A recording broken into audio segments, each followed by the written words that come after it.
Toi, tu dis que son vrai nom, C'est Léa, c'est sûr. que ses amis polonais l'appellent Lala. Lala, ça veut dire poupée. Et ça vient de la lalation, qui est le premier mot que les enfants prononcent avec mama. Mama, Lala.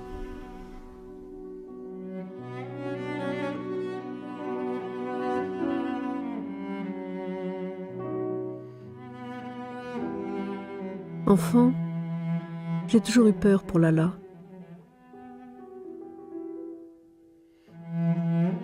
Peur de la perdre.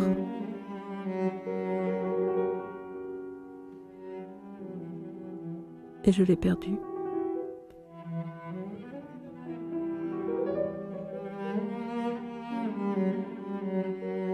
Lala, ma mère, s'est suicidée à l'âge de 52 ans.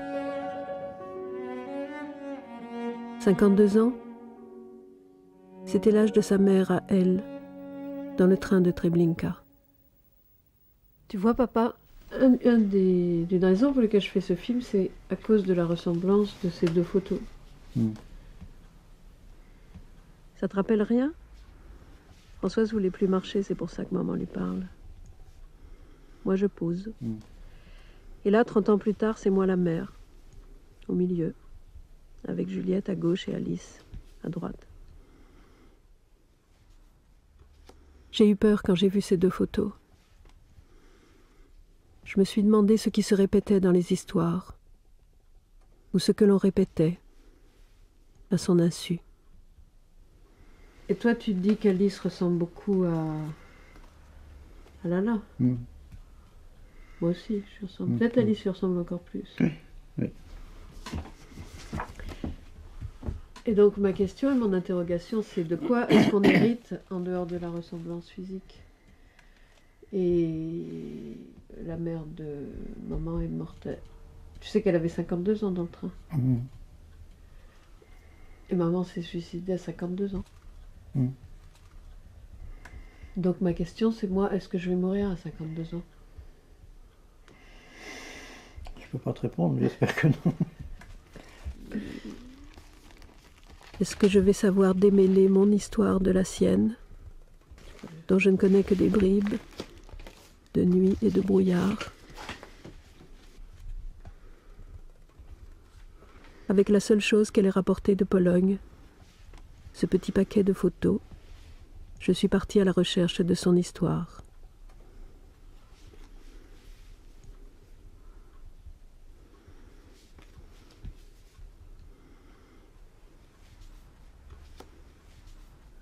Ça, c'est le frère aîné? Non, ça c'est Hershek.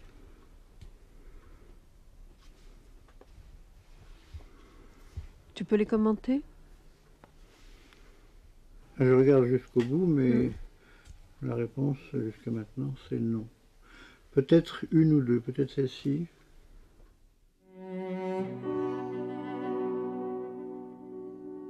Lala m'a raconté une seule fois son histoire. Une histoire qu'elle a commencée en 1939. Lala habitait le nord de la Pologne, dans le couloir de Danzig. En septembre 1939, Lala vivait seule avec ses parents.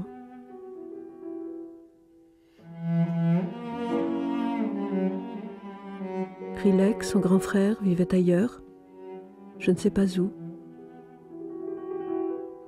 Idek faisait des études à Varsovie.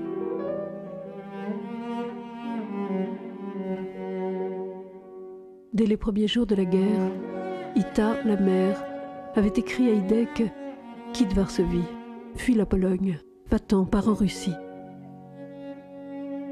Idek était parti. Avec Rouchka, son ami, son amour. Avec Tchétchanovski, le photographe, le frère de Rouchka. Avec d'autres encore. Jusque dans le Caucase, ils ont fui.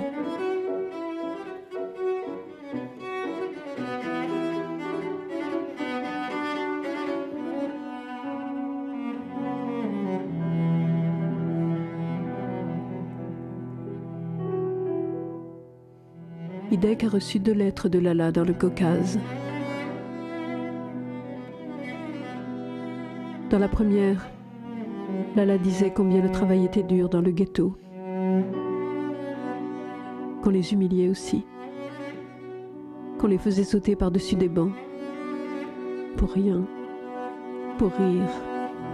Et pour Ita, la mère, c'était terrible. Dans sa deuxième lettre, Lala disait qu'il souffrait du froid, de la faim, des œdèmes dus à la faim. Idek a envoyé 2 colis de vivres au ghetto. Le deuxième lui est revenu après plusieurs mois avec la mention « Inconnu à cette adresse ».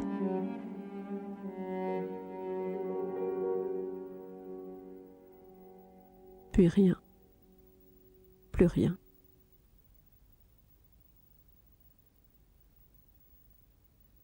Idek et Lala se retrouveront à Paris en 1947. Tous les deux vivants, survivants.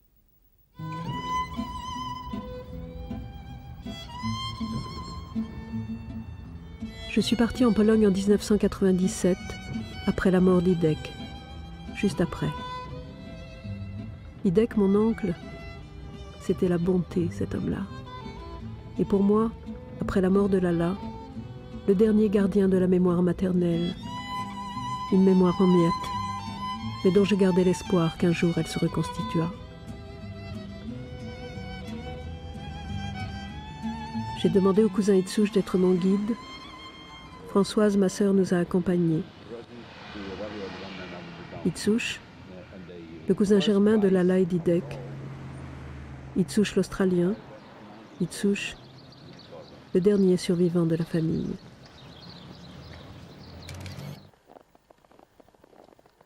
Je voulais voir leur ville, Dobjin, devenue Golub Dobjin, et dans leur ville, leur maison, et dans leur maison, leur cinéma. Je me suis retrouvée à Majdanek. La Pologne, pour Itsouche, ce n'est plus qu'une longue suite de camps de la mort.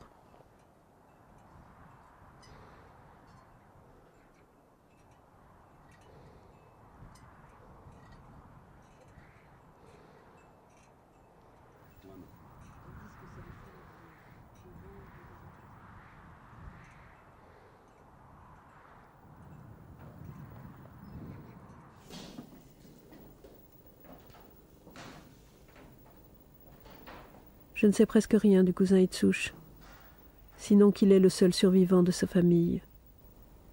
Il travaillait hors du ghetto le jour où tous les siens furent embarqués pour Treblinka.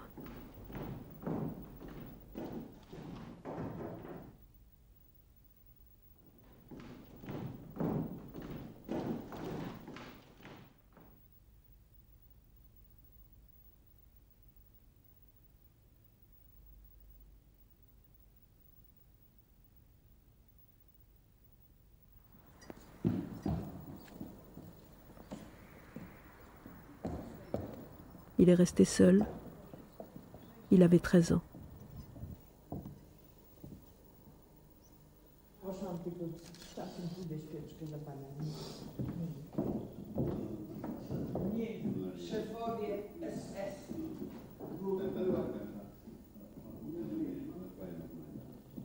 A tylko taki jest. Był. To nie jest. Są dokumenty, jak się robi medale, tutaj są część Majdanka i takie to. Quand il est arrivé en Australie, on lui a fait épeler son nom. Dobraszklanka. D-O-B-R-A. Stop, a dit l'employé de l'état civil qui avait écrit Dobia. D-O-B-I-A. Prénom Franck, a répondu Itsouche. C'est ainsi qu'Itsouche, Isaac Dobraszklanka, est devenu Franck Dobia, citoyen australien.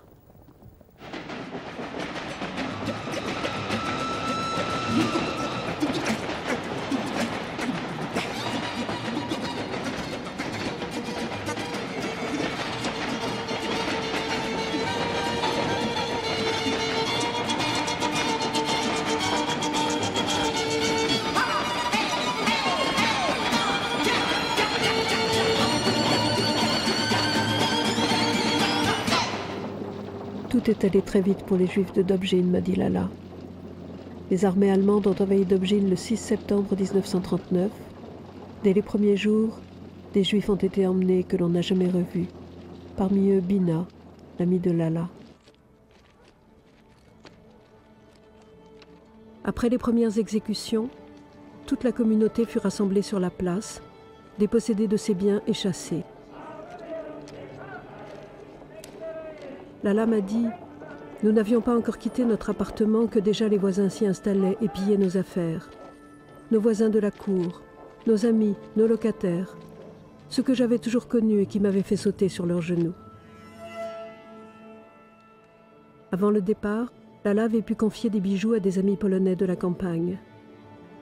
Quelques mois plus tard, quand elle réussira à s'échapper du ghetto pour les récupérer, ils lui fermeront la porte au nez. Lala avait 17 ans. Lala m'a dit « Nous avons été traînés de ghetto en ghetto. Je dormais avec ma mère. Chaque soir, je m'endormais ma main posée sur son cœur.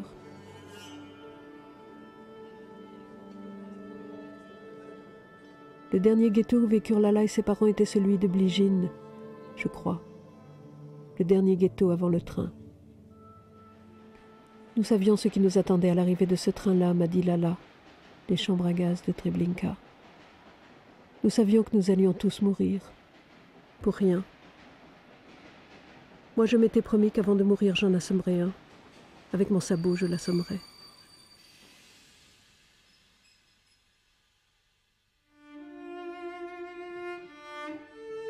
Treblinka. Idek croyait se souvenir qu'elle avait dit Majdanek.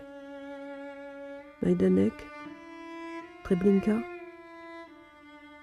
La seule chose dont je suis sûre, c'est que Lala n'y est jamais arrivée. Dans une gare de Pologne, le hasard voulut qu'un soldat allemand oubliât de verrouiller la porte du wagon. Lala se tenait derrière la porte. Elle a sauté. Avec, pour tout bagage, pour unique papier, son petit paquet de photos dans la poche de sa robe. Le train a emporté ses parents. L'ont-ils poussé, supplié de sauter? Probablement.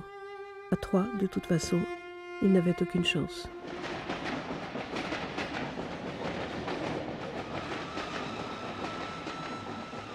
Nous faisons le trajet de retour de Treblinka, qu'aucun d'eux n'a jamais fait.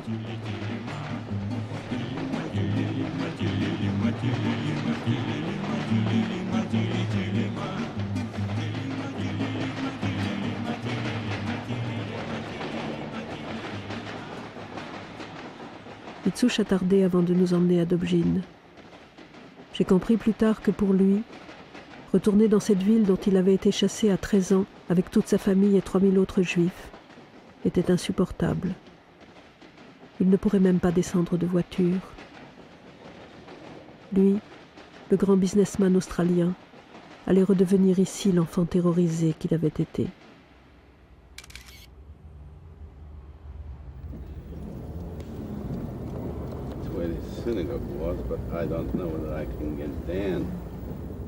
Lala disait la Pologne n'existe plus. À travers le viseur noir et blanc de la caméra, elle est restée pour moi en partie irréelle, conforme à l'énoncé de Lala. Ça, this is the place of the Jewish cemetery. Yeah. This was the Jewish cemetery. We're driving on the cemetery.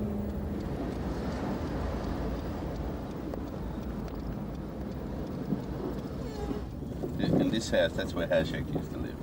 This house? In this one, yeah. With the gates? Here, this one in the corner.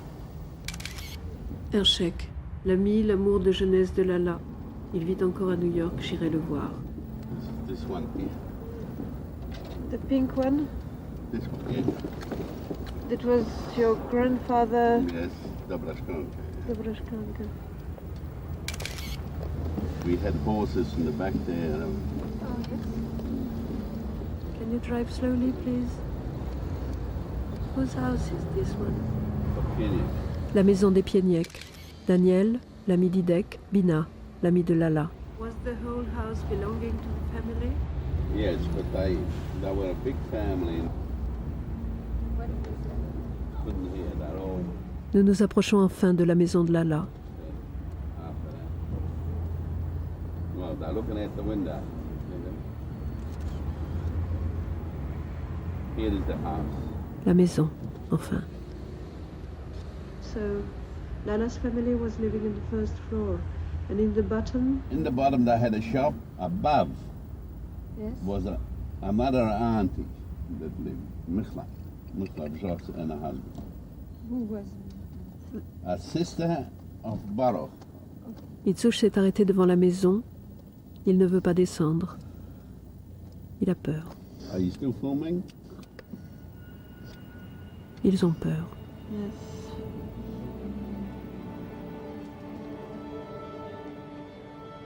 Et j'ai peur de leur peur. Que savent-ils? Que savent-ils de nous, les nouveaux habitants?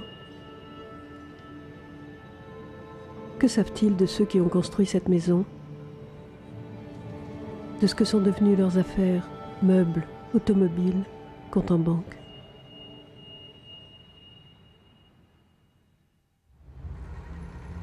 You can see what's happening, can't you?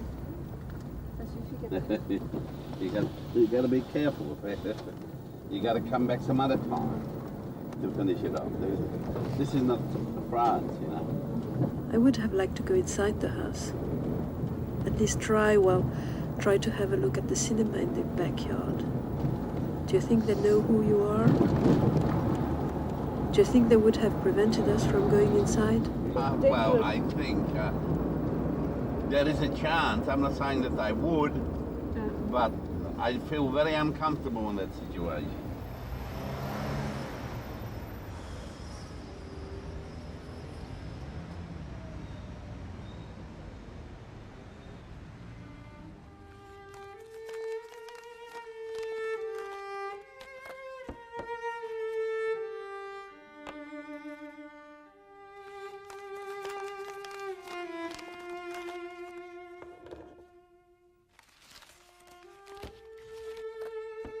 J'avais fait ce voyage pour trouver la vie, du moins des traces de la vie de Lala et d'Hidek. Avec le cousin Itsush, j'ai visité les lieux de mort, découvert les lieux de peur.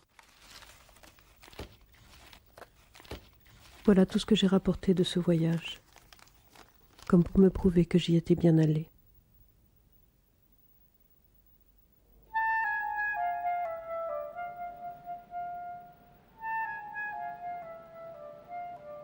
Tous ceux qui ont survécu ont quitté la Pologne.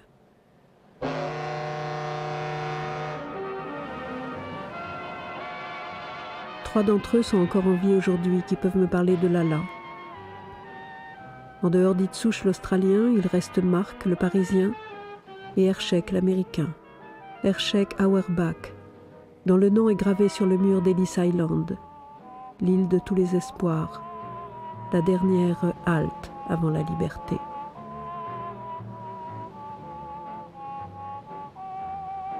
J'ai rencontré Hershek pour la première fois 1 an avant ce tournage. Il m'avait donné rendez-vous dans un salon de thé russe. « You !» s'est-il exclamé en m'apercevant. Il ne m'avait jamais vu. C'est Lala qu'il reconnaissait à travers moi. Au Russian Tea Room, à côté de Carnegie Hall, Hershek avait commandé pour moi les meilleurs plats, la meilleure vodka. Il me regardait, me prenait la main et répétait « You're great ». Je savais que ce n'était pas à moi que ces paroles étaient destinées.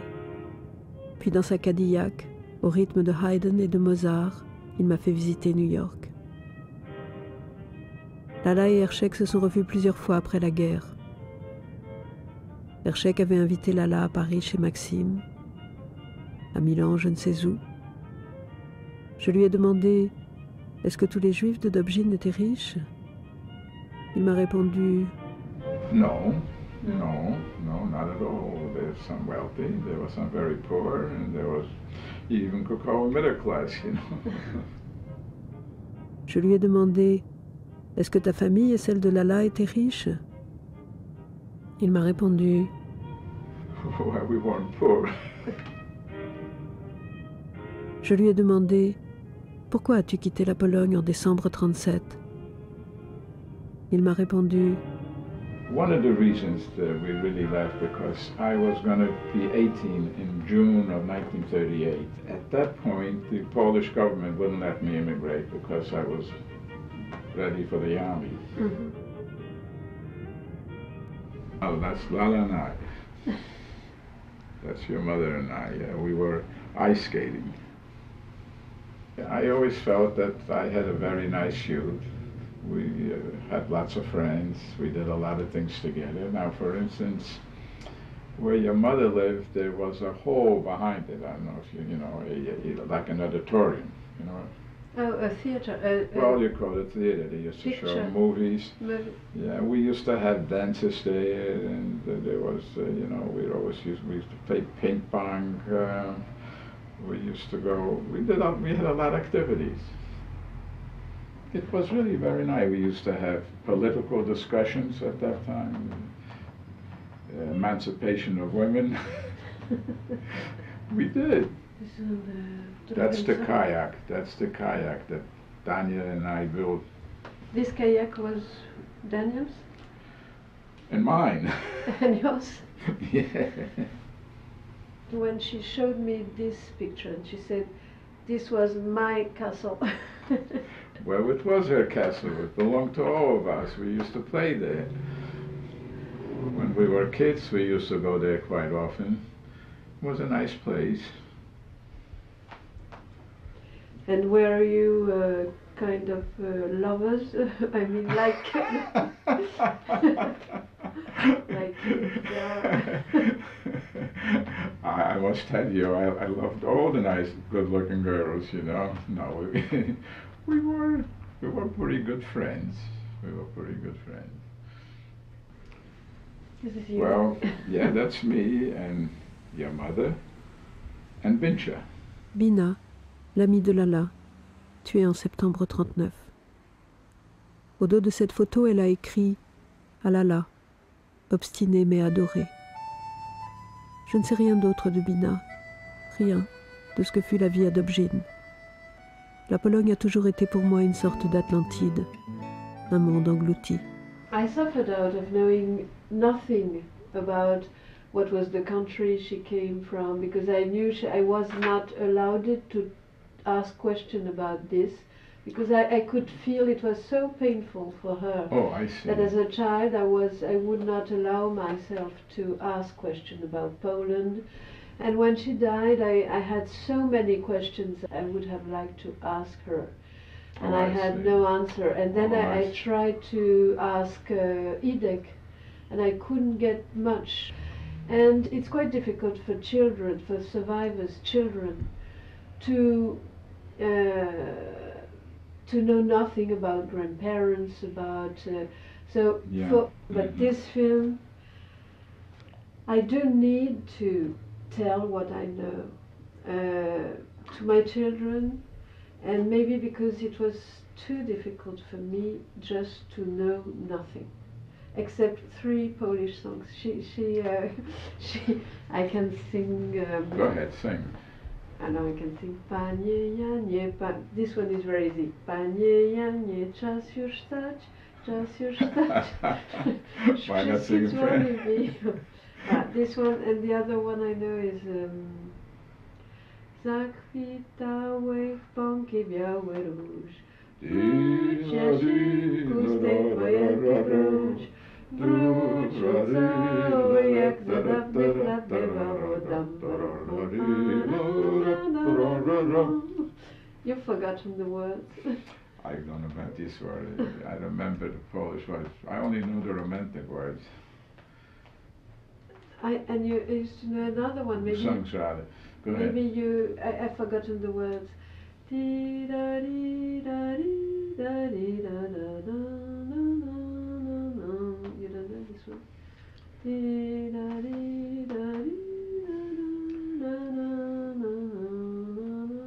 don't know? No. Which one do you know? Bajką byłaś dla mnie ty.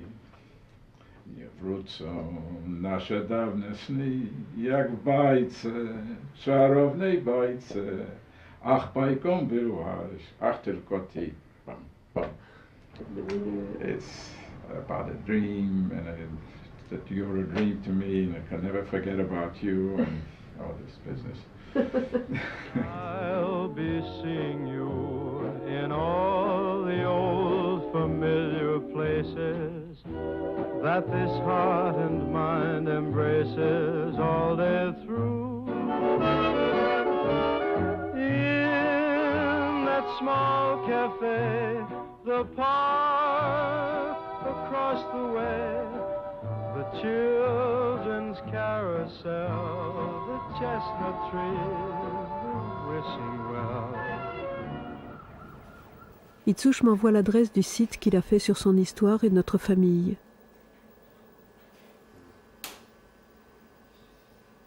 Il m'invite également à le rejoindre à l'université de Varsovie, où une cérémonie est organisée en hommage à des Justes, ces Polonais qui ont eu le courage d'aider des Juifs pendant la guerre. À cette occasion, je vais l'entendre raconter un épisode de son histoire que j'ignorais. Permettez-moi, mesdames et messieurs, de partager avec vous une expérience de ma vie dont le souvenir me hante depuis des années. La cérémonie d'aujourd'hui va me permettre de me libérer d'une dette que je n'ai jamais pu honorer. Quand la guerre a éclaté, j'avais 13 ans. Un jour, un paysan m'a proposé de venir travailler dans sa ferme à Kharkov. J'ai accepté tout de suite pour ne plus avoir faim. En ce temps-là, la situation était difficile à Kharkov pour un garçon juif. Une nuit, le maire du village m'a ordonné de retourner au ghetto de Khmelnyk. Il m'a dit « Il n'y a pas de place pour un juif ici ». Je suis retourné à Khmelnyk. C'était jour de marché. Les paysans attendaient sur leur charrette à l'entrée de la ville. On ne laissait entrer personne. C'était le jour de la liquidation du ghetto. On embarquait les Juifs pour Treblinka.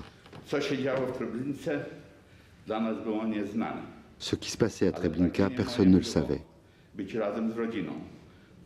Moi, je voulais rejoindre ma famille. J'ai essayé d'entrer dans le ghetto. Je n'ai pas réussi parce que les soldats ont commencé à tirer sur moi. J'ai filé et je me suis mélangé aux paysans à l'entrée de la ville. Et à la nuit, je suis rentré à Kharkov avec eux. Cette nuit-là, j'ai dormi dans l'étable, comme d'habitude. À l'aube, le maire est venu. Il m'a ordonné, en hurlant, de sortir. Je me suis enfui par derrière, il m'a poursuivi, rattrapé, et copieusement battu, puis ligoté et jeté en prison. Est-ce que cela a un sens de rappeler cet épisode 60 ans après? Oui. Je raconte ça à tout le monde. Je le raconte à mes petits-enfants pour qu'ils le racontent à leur tour à leurs propres enfants. Je leur parle de cet homme, le secrétaire de mairie, qui à la tombée de la nuit s'est faufilé jusqu'à la prison, a déverrouillé la porte et m'a dit à voix basse « File mon garçon, et que Dieu te protège ».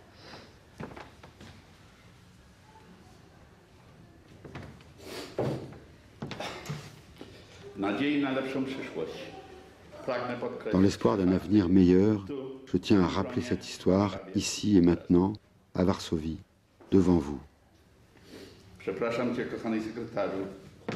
te demande pardon, cher secrétaire dont j'ai oublié le nom, de ne pas pouvoir te décorer de cette médaille du juste que tu as pourtant vraiment méritée. Itsush m'a offert ce voyage jusqu'à Varsovie pour la cérémonie et pour répondre à mes questions. Mais durant toute la durée de l'interview, il a dû lutter contre une irrépressible envie de dormir. Il y a des souvenirs que le corps, semble-t-il, ne supporte plus d'affronter. And why did you go to Australia? Well, I didn't want to stay in Europe. I didn't want to stay in Europe because I was walking in my own blood. You know, this is where they've all perished. It was for me one of the biggest cemeteries. So tired, I'm falling asleep. And this is Hershey.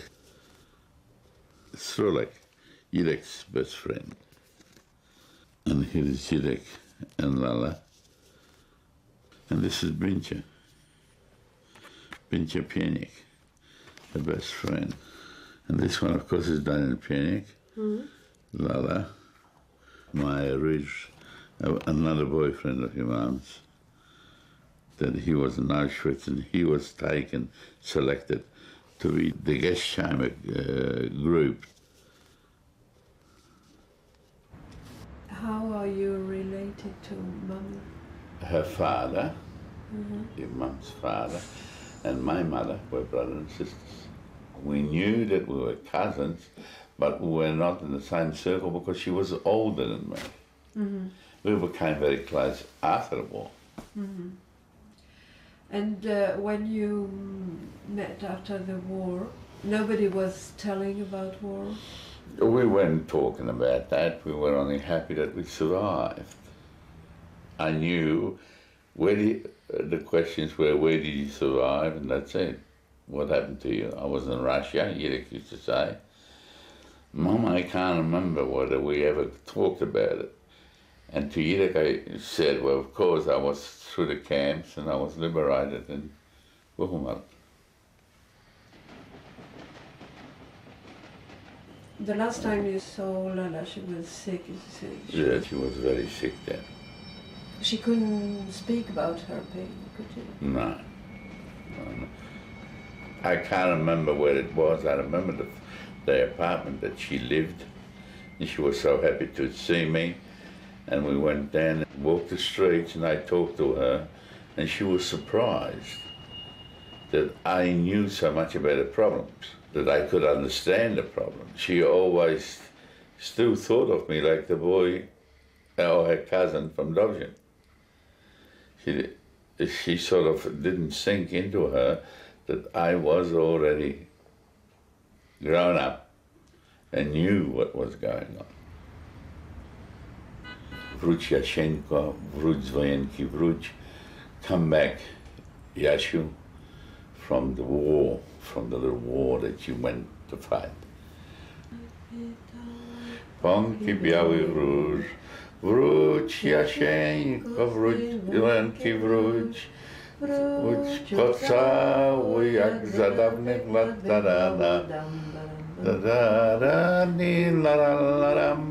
It's something like a story, really, that it's told to children.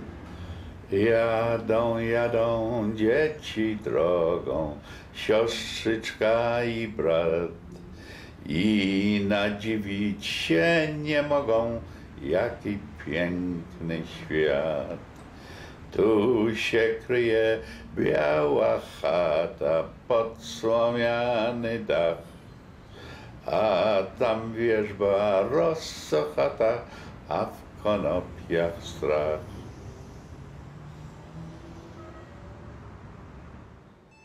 Au beau jour, je retourne à Dobzhin. Thérèse, une amie d'origine polonaise, va me servir d'interprète. Sur le site d'Itsush, j'ai découvert avant de partir les lettres de 2 témoins, décrivant les derniers jours des Juifs de Dobzhin. Le 6 septembre 1939, notre ville fut occupée et dès le premier jour, les commerces furent pillés.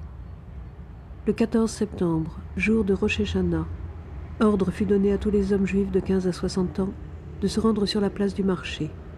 Tirés des maisons, de la synagogue, 230 hommes furent chargés sur des camions et emmenés. À Dobzhin, des maisons de juifs furent perquisitionnées et pillées. Durant ces perquisitions, des jeunes filles de 18 et 20 ans furent forcées à se dénuder et emmenées. Le 25 octobre, le pharmacien Riesenfeld fut arrêté par la Gestapo et emmené. Le 5 novembre, tous les juifs de Goloub furent arrêtés et emmenés. Le 8 novembre, 35 des familles les plus aisées reçurent l'ordre de se rendre sur la place du marché avec 35 kilos de bagages par personne. Les bagages furent emportés en camion, les enfants séparés des familles et emmenés. Le 9 novembre à 8 heures du matin, 1500 Allemands en civil donnent 10 minutes à tous les Juifs de Dobzhin pour quitter leur maison et se rendre place du marché. Ils exigent d'eux une rançon de 50 000 zlotys, et désigne 4 juifs pour la collecter. Seuls 23 000 zlotys sont réunis et 2 paniers, pleins de chandeliers, d'alliances et autres bijoux. Après cela, ordre fut donné à tous les juifs de quitter la ville séance tenante et à pied.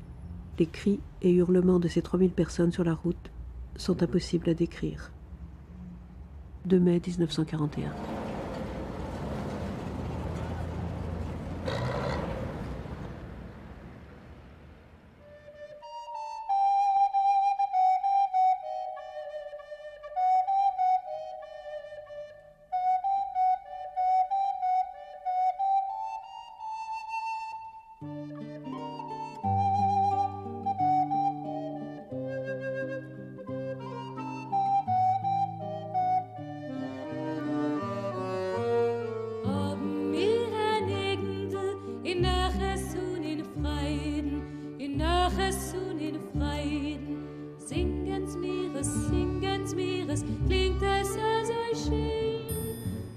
Thérèse me trouve un guide, un ancien maître d'école spécialiste de l'histoire de la ville, M. Jagodzinski.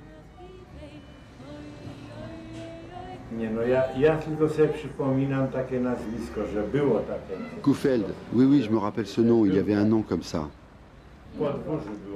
Et leur cinéma était dans la cour de l'immeuble. C'était un cinéma muet à l'époque. Ça s'appelait la salle Maccabi.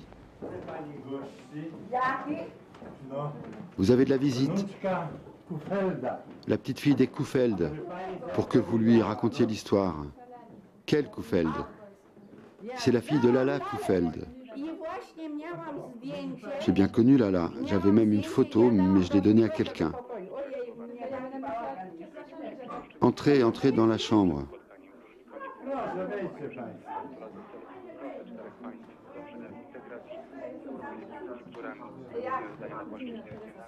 Vous avez quel âge? J'ai 87 ans, mais j'ai l'esprit très clair.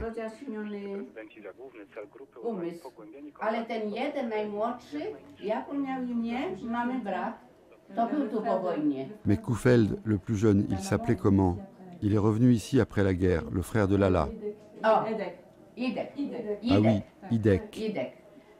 Il est venu me voir. Je l'ai revu après la guerre. Oui, un blond. Lala aussi avait les cheveux blonds. Le prénom de Lala, je ne sais pas. Tout le monde l'appelait Lala. C'est un diminutif.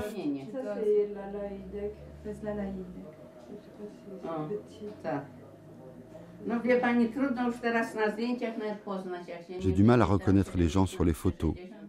Ça fait 70 ans que je ne les ai pas vus. Mais avec le frère Koufeld, j'allais à l'école.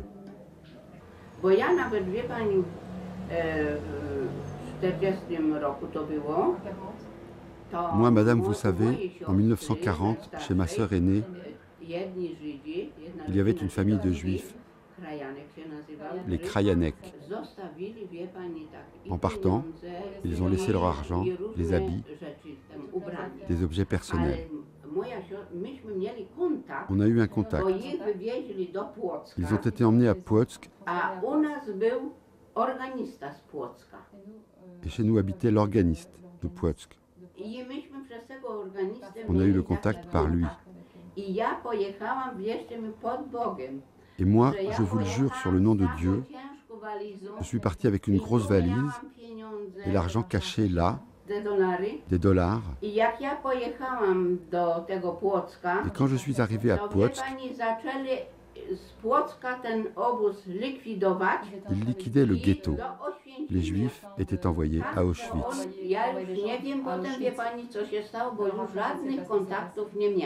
Après, je ne sais pas ce qui s'est passé. J'ai perdu le contact avec eux. Mais après la guerre, cet organiste n'est pas revenu. Mais sa sœur est venue me voir. C'était une famille très respectable. Elle m'a dit que cet argent, son frère l'avait rendu. Je dis la vérité. Je suis contente de vous voir. Je n'imaginais pas que j'allais revoir quelqu'un de la famille Kuffeld.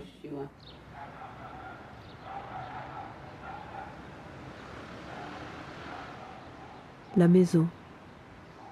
Cette fois, grâce à M. Jegoczynski, je vais pouvoir y entrer.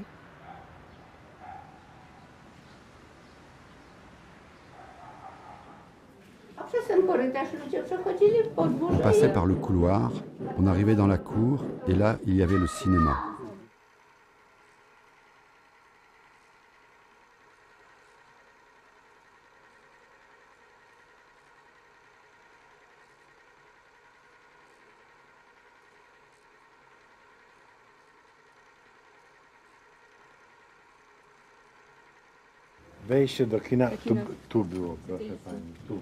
Dans le cinéma, on entrait par ici. Je me rappelle qu'il y avait un balcon.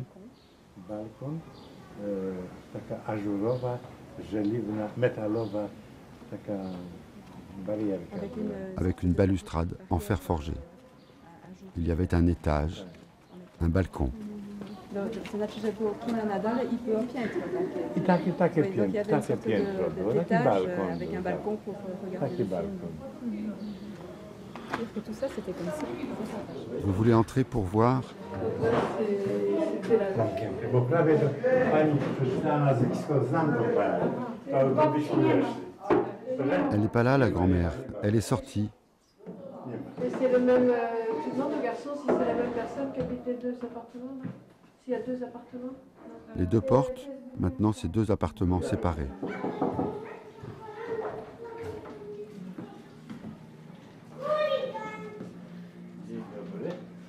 L'appartement de Lala. Celui où elle a vécu avec ses parents, Ita et Boruch, avec ses frères, Rilek et Idek.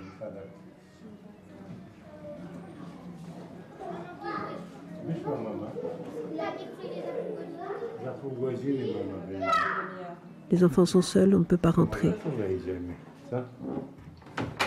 En face, là où vivaient les cousins Srulek et Esther,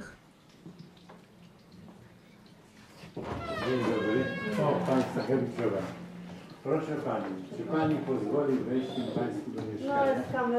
Nie, pani jest wnuczką właściciela tego domu. No chcę po prostu zobaczyć. pas facile en bas non plus. Demande que ça soit pas avec la caméra. À gauche, il y avait Esther. En bas, un magasin. À l'étage, c'était ton oncle Idek. Au-dessus, la tante Wioś.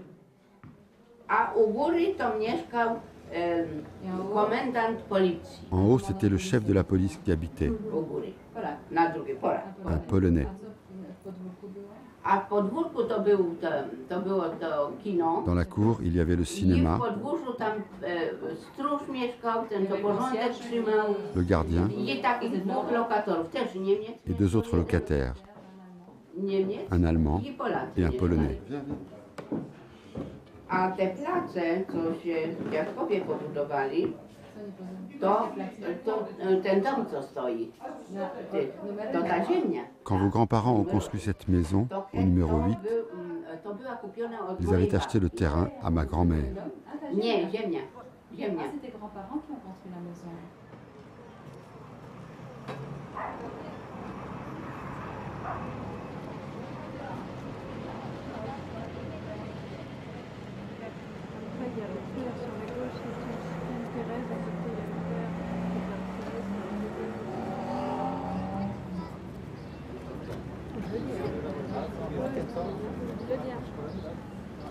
Ça vaut le coup d'essayer.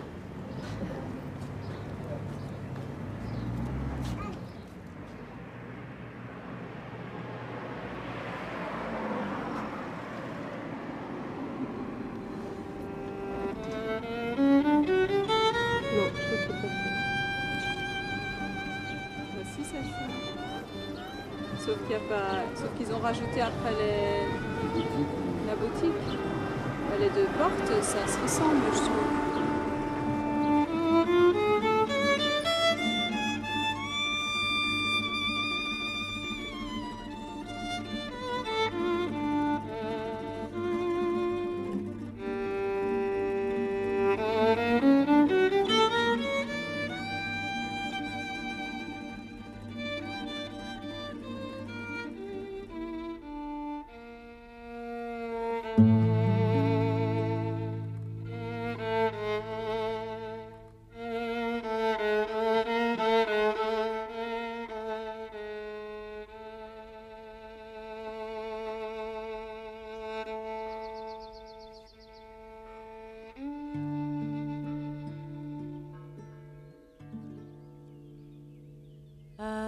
jüdische Mame. Es gibt nicht besser in der Welt.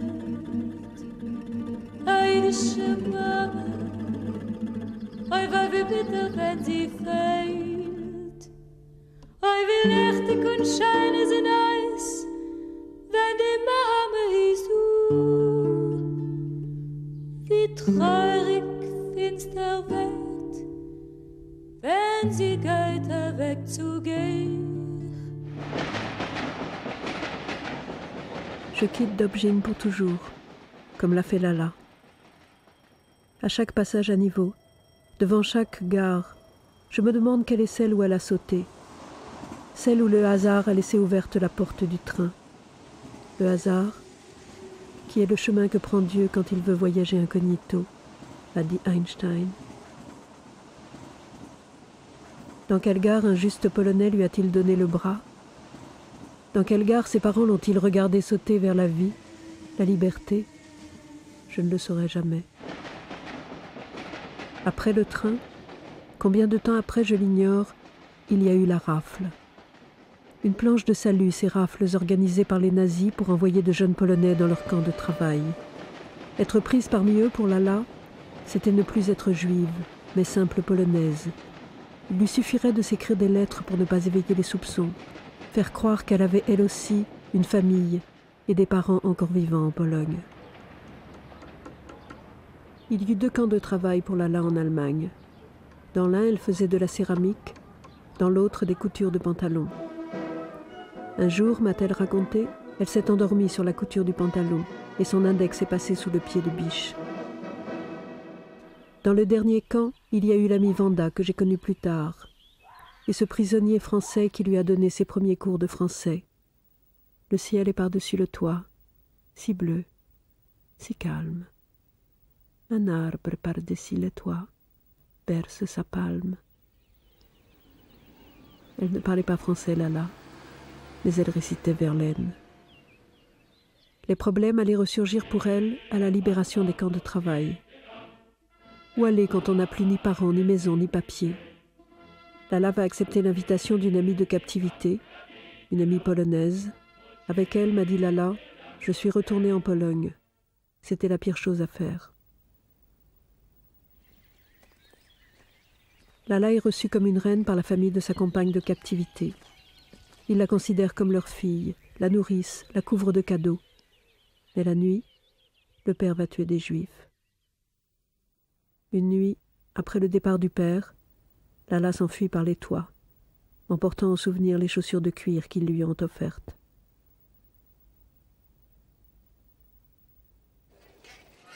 À partir de là, je ne sais plus que des bribes de l'histoire. Une première arrestation, troc, sa vie en échange de ses chaussures de cuir. Une deuxième arrestation, elle nie être juive. On l'interroge sur le Nouveau Testament, son ignorance l'a trahie. Elle est donc bien juive, celle-là, malgré son bel accent polonais et sa chevelure blonde. Jude, juive. Que te restait-il à troquer cette fois contre ta vie, maman?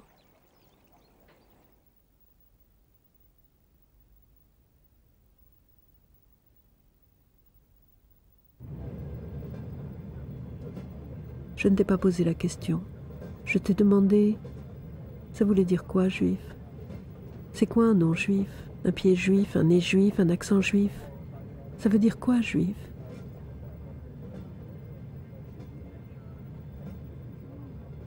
Et dis, maman, alors moi aussi je suis juive?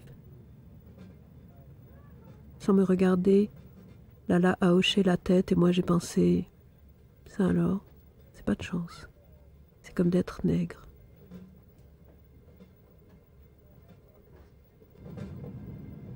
Lala m'a parlé aussi des faux papiers qu'un Polonais lui avait donnés, ceux de sa sœur décédée, Maria Kurpinska. C'est sous ce nom qu'elle est arrivée en France. Lala m'a parlé aussi des bombardements de l'Allemagne, qu'elle a voulu voir debout, les yeux grands ouverts, de son rire aveuglé sous le phosphore des bombes. 8 jours de cécité dans les ruines de Dresde. Je ne suis plus sûre de Dresde. J'ignore le lieu des camps de travail. J'entends seulement le poème qu'elle me récitait au lit. Bereitet so spät, durch Nacht und Wind, es ist der Vater mit seinem Kind.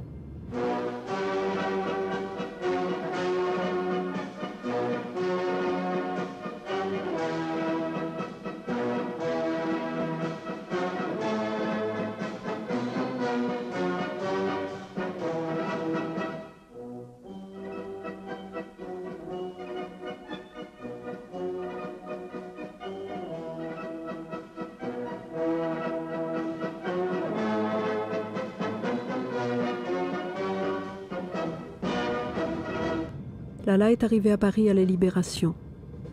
De Paris, elle est allée à Grenoble. Il y avait là une université qui accueillait les étudiants venant de toutes les ruines d'Europe. Lala s'y fera des amis, Lily et Marc entre autres, qui resteront ses amis tout au long de sa vie.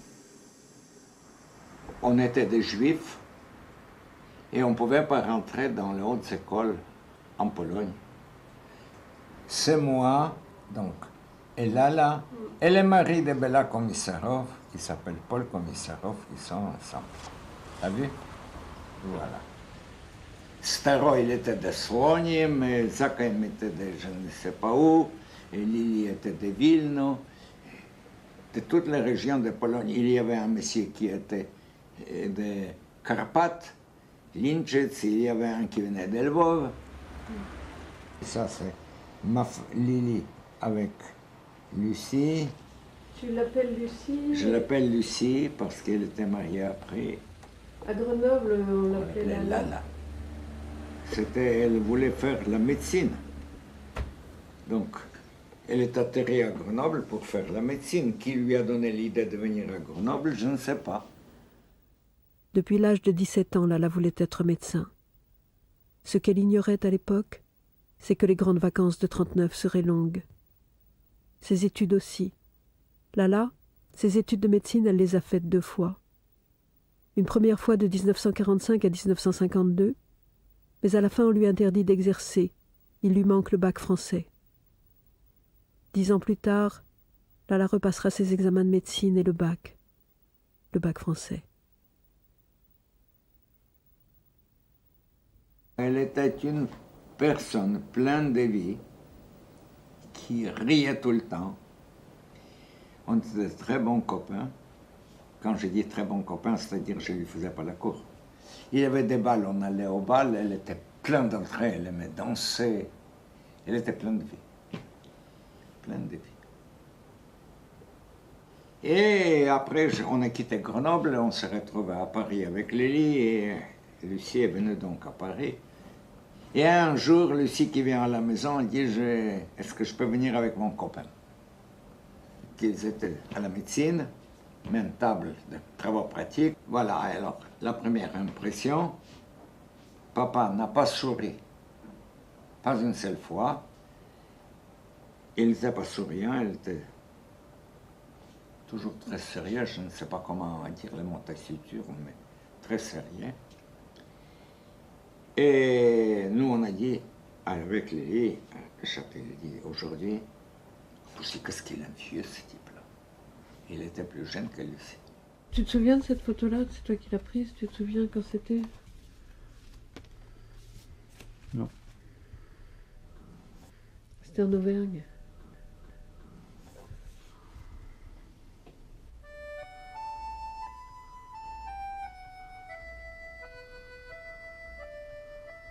Tu vois, c'est toi qui l'as faite, on voit ton ombre.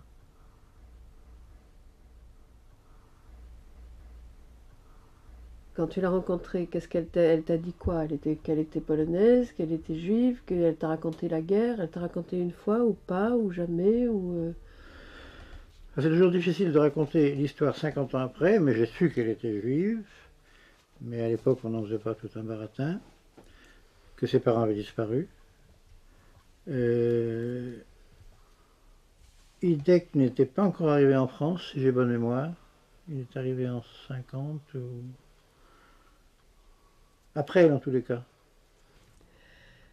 Mais est-ce qu'elle t'a raconté... Donc elle était en Allemagne, est-ce qu'elle t'a raconté... D'abord, est-ce qu'elle t'a raconté qu'elle avait laissé ses parents dans le train? Oui, elle me l'a dit, mais je ne sais pas si elle me l'a dit d'emblée. Ouais. Non, mais bon, dans l'histoire que tu sais. Je l'ai su, dans l'histoire reconstituée en 2002, je l'ai su, oui. Et alors toi, quand tu as ramené cette Polonaise étrangère juive dans ta famille, ça a été quoi les réactions?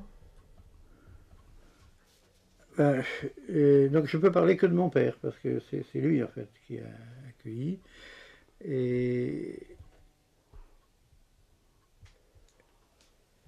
il nous a procuré un logement, c'est le logement du général Grossetti, qu'il a eu par les HLM de Paris. Et il n'a pas mis d'objection du tout.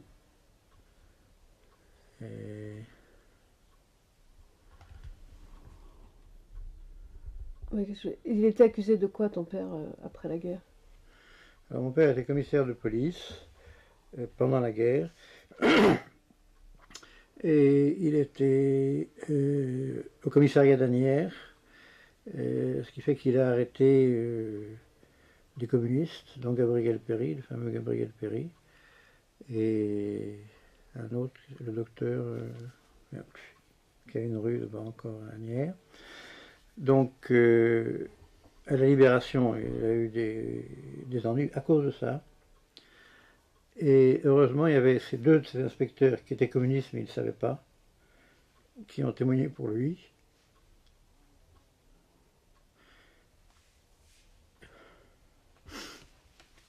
Il s'appelait Tendron, je sais pas comment. Ce qui fait qu'il a eu... Après, s'en est tiré. Parce qu'il n'avait pas fait par idéologie. Bon, c'était des terroristes à l'époque, les communistes.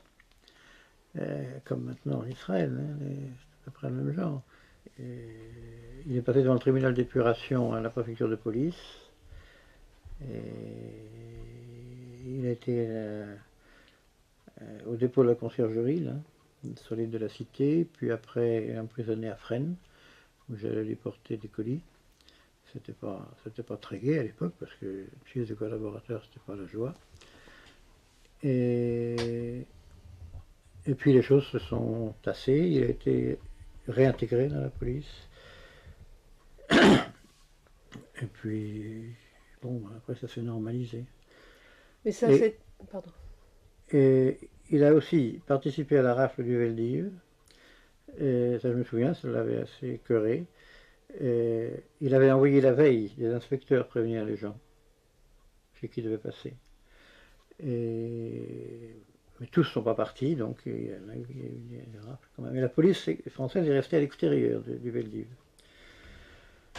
Empêcher les gens de sortir. Et est-ce que tu crois que pour toi, épouser une femme juive, c'était comme pour le racheter? Ça pouvait être comme ça? Il y a peut-être eu un peu de ça, comme Raymond a épousé un communiste. Hein. Oui, non, il y avait peut-être un peu de ça, oui. Et tu dirais que maman, elle a commencé à aller mal quand? Ou est-ce qu'elle a jamais été bien?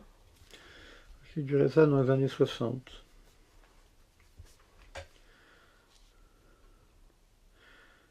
La première chose qui m'a frappé, c'est quand elle a eu son diplôme, ou quand elle est sur le point de l'avoir, elle a dit « je m'installe comme médecin phlébologue » sans me demander comment on s'arrangerait. C'était un fait imposé, et ça, je n'ai pas apprécié du tout. Et tu penses que c'est à partir de là qu'elle a été mal? Alors, je n'en sais rien. Je n'en sais rien. Honnêtement, j'ai connu Nicole en 61, mais il ne s'est rien passé à ce moment-là, au dispensaire de Montjon. Je pense que c'était un facteur déclenchant, mais je pense que c'était pas c'était pas uniquement à cause de ça. Alors, le problème, c'est de savoir qu'est-ce qui s'est passé.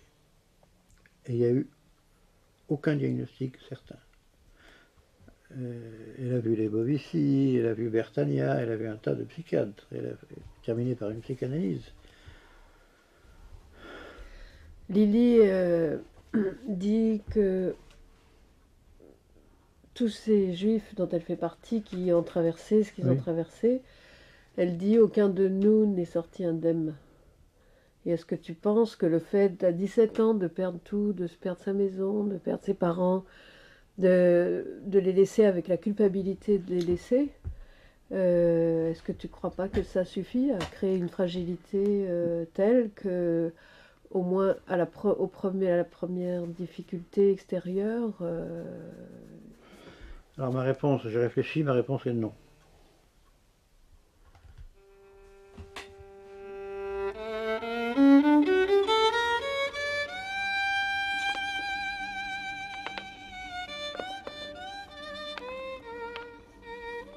Comment cela s'appelle-t-il a écrit Giraudoux. Comment cela s'appelle-t-il quand le jour se lève comme aujourd'hui, que tout est gâché, que tout est saccagé, et que l'air pourtant se respire, et qu'on a tout perdu, que la ville brûle, que les innocents s'entretuent et que les coupables agonisent dans un coin du jour qui se lève. Cela a un très beau nom. Cela s'appelle l'aurore. Oui, j'ai découvert cela. Ce qui reste quand la mort a fait son œuvre, c'est ce qui ne meurt jamais. Ce qui reste quand la mort a fait son œuvre, c'est la vie.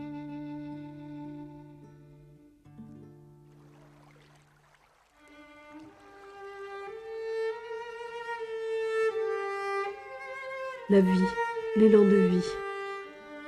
Tu avais un tel élan de vie, Lala. Lala l'obstiné.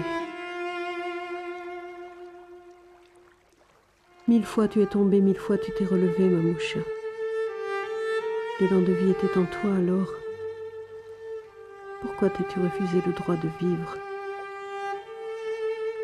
Pourquoi as-tu choisi de partager ton existence avec un homme en colère qui t'abreuverait de reproches? Qui t'a soufflé de cesser de vivre à 52 ans parce que ta mère, dans le train, avait 52 ans? Du coup, j'ai cru qu'il me faudrait mourir moi aussi à 52 ans, comme toi, comme Ita, par fidélité.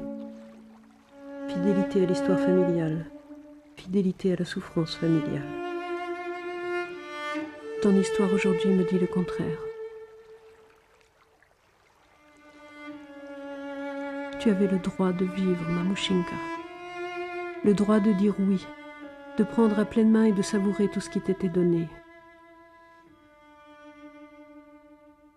Vivre.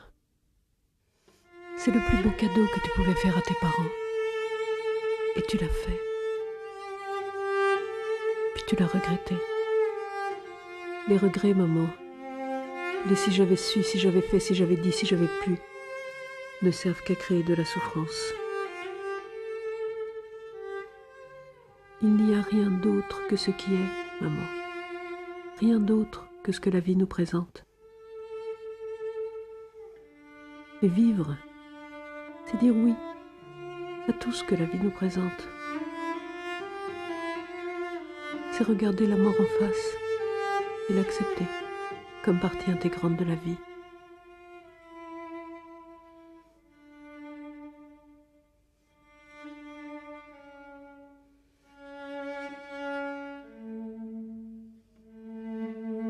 C'est faire le choix de vivre.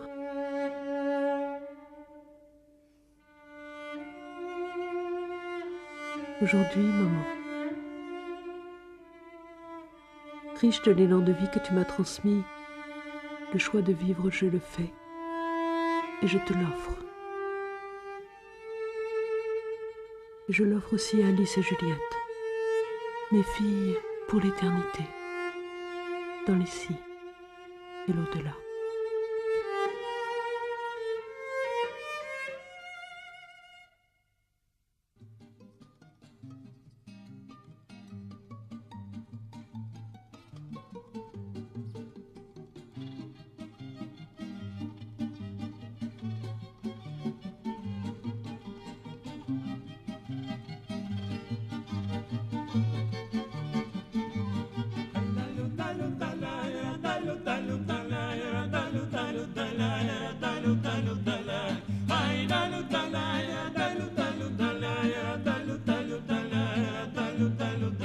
Tu m'as senti rêver.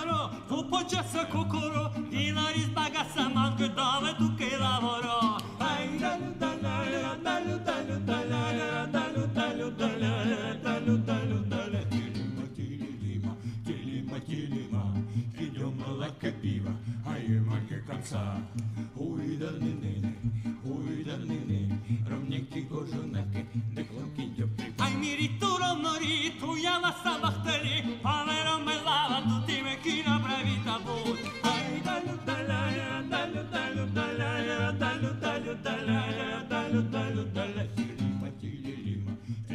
tilima, idioма лаке пива, ай мака камса. Ой да не, равники кожанаки, дихлоки.